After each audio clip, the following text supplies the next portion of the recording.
Hi guys, today I want to talk eBay, selling a Rolex on eBay, a horror story. That's right, an eBay Rolex horror story.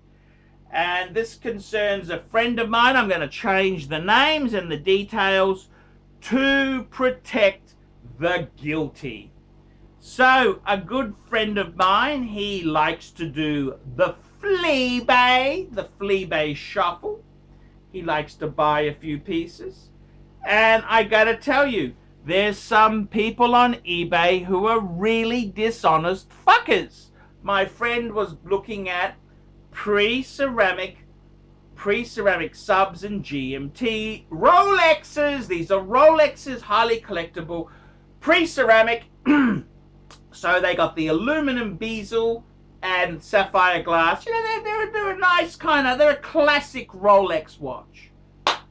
And he has a look at them on the Fleabay, and the listings, all genuine, all original. And with collectors, there's a big thing with the hands and dial. If you've got a service dial, ooh, not so good. If the hands have been changed, a lot of collectors, a lot of these older Rolexes used to use tritium dials. And tritium itself there is a little bit radioactive, you know, tritium. And over time it'll develop a patina and it will age. Later on, early 2000s, sort of Rolex changed over to Luminova, which was a new material to get the wristwatch to glow in the dark. Now, the funny thing is, when I was a lad in the 90s, everyone wanted Luminova. Now everyone wants tritium because they don't make it anymore. It's just crazy. I always seem to have the wrong one, okay? I always seem to have the wrong one at the wrong time. So, yes. Anyhow, my friend he bought a Rolex. He bought a couple. Let me run these horror stories by you. eBay buying horror stories. Horror story involving Rolex watches. So he's bought two watches, and the first one comes in, and he's got a dealer friend who looks at it. And a quick plug, Sydney Watch Exchange. There you go, Sydney Watch Exchange. Anyhow, he got Sydney Watch Exchange to have a look at it, and the guy goes, something's wrong here. I just can't put my finger on it. Something's wrong here. This was a Submariner. And then finally, the penny dropped. The back on the watch was actually a GMT back. So it was a Submariner with a GMT back. So you can imagine this is a real fuck up, that's for sure. And that's just a disaster, just a real fucking dog's breakfast. So my friend said, look, fuck, this isn't what I paid for. I paid a premium for this vintage classic sort of Rolex, and it's got the wrong fucking back on it. There was a debate whether some of the links were aftermarket or wrong, and they didn't have the right screws. Anyhow, my friend just said, this is too fucking hard. This is too hard. I'll send it back.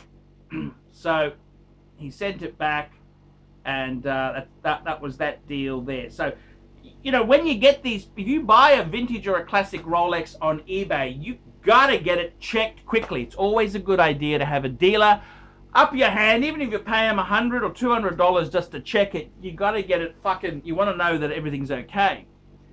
Then he bought another piece.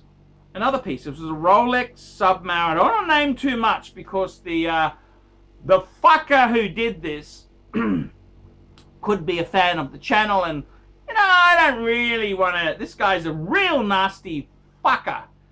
And he said, all original, all die. Okay. So anyhow, the watch turns up. This is a 10,000 Australia, you know, over $10,000. And Guess what? The hands are supposed to be tritium for that version. They turn out to be luminova. Ah, fuck. And my friend did a bit of digging, mentioned this guy's name to a few people on the forums, the watch Facebook forums. Guess what? They all know him. He's an asshole. He's an absolute fucking turd. This guy is the dial and hand swap king. Yes. So it's just a fucking disaster. A fucking disaster. And he spoke to a few people on the, a couple of people on the forums knew this guy well, and another person got burnt badly.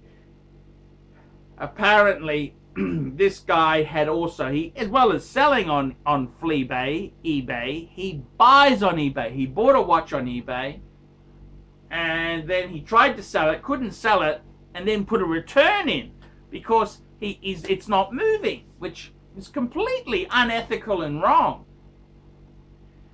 And you know what happens, don't you? It's just always just nasty fuckers. Karma has a way of getting back to you. Anyhow, my friend had bought this watch and the hands were supposed to be tritium, but they were luminova. My friend said, look, I'm not happy. I want to send it back. Okay. So you go through eBay's system, and eBay itself there, they have special, they've now streamlined the return process. They print out a tag. You've got to send it back by parcel point. Parcel point. No worries. We'll get this underway. Get this thing out of my life. Get the money returned. Guess what happens? My friend takes it down to the parcel point, gives it to them. They scan it in. Ding. It's all done. Gone. Okay. Return is happening. Then a couple days go by and it hasn't been delivered. You guessed it. It's been stolen from inside parcel point. Holy fuck.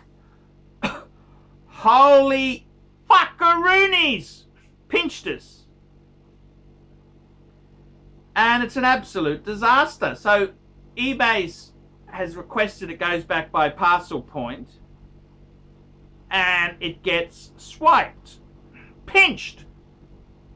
That's right. Very, very nasty. Anyhow, my friend, this is both ends are worried. The buyer and the seller. The seller, he's worried he's lost his $10,000. The buyer, he wants his refund. He's worried about $10,000 he's forked out. So they're both very concerned. Anyhow, eventually eBay agrees it was be returned by parcel point. It's irrelevant what's happened to it. They will give him a refund. And they also tell him that the seller will be getting a refund too. But the seller, starts to get abusive. Why did you send it back parcel point? That is a fucking stupid way to send it back. Really nasty, abusive, threatening, just very, very heavy-handed. And my friend started to get worried, thinking, fucking hell, this guy's a lunatic.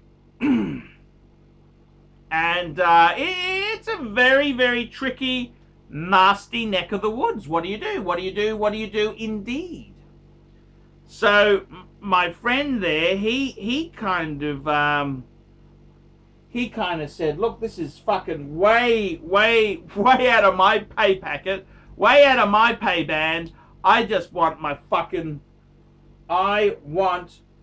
money back. I don't want to be involved with these low rent fuckers.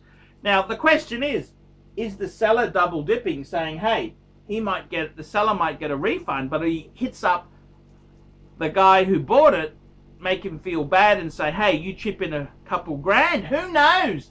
These guys are fucking nasty crooks. Fucking nasty crooks. They get heavy-handed. They get nasty.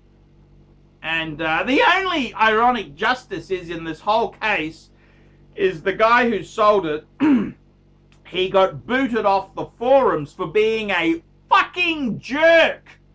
That's right, he got booted off the forums for being a fucking jerk.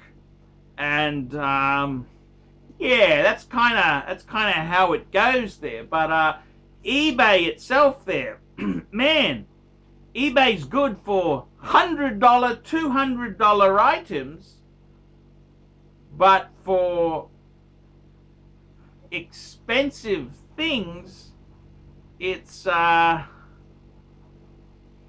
so good. Not so good. So, yeah. I don't know what the answer is there. It's very, very disappointing. Disappointing to say the least. Very, very disappointing. Got to be so careful on these things on the Fleabay. You got to be careful on the flea. If you're buying and selling things, you want to be a bit careful. Some of these sellers can be a bit nasty. So that's an eBay horror story. The good news is that my friend who bought the watch, he was refunded. I don't know whether this guy did get his money back. That was the seller. I don't know whether Parcel Point found the parcel. He was just so abusive. My friend just got the shits with him and didn't want to fucking hear a bar of it. But there you go. Sometimes you want to be careful. If you're selling a very expensive item, sometimes eBay and Craigslist may not be the best way to go. I'm Paul Pluto. This is the Paul Pluto, the ArchieLuxury and the ArchieLuxury corporate channel. Tell me what you guys think of that. Like, subscribe, tell your fuckhead friends, and don't forget, guys, be careful on eBay. Be very careful on eBay. If you got any eBay horror stories, email me. My email address is in the description below, and tell me your horror story.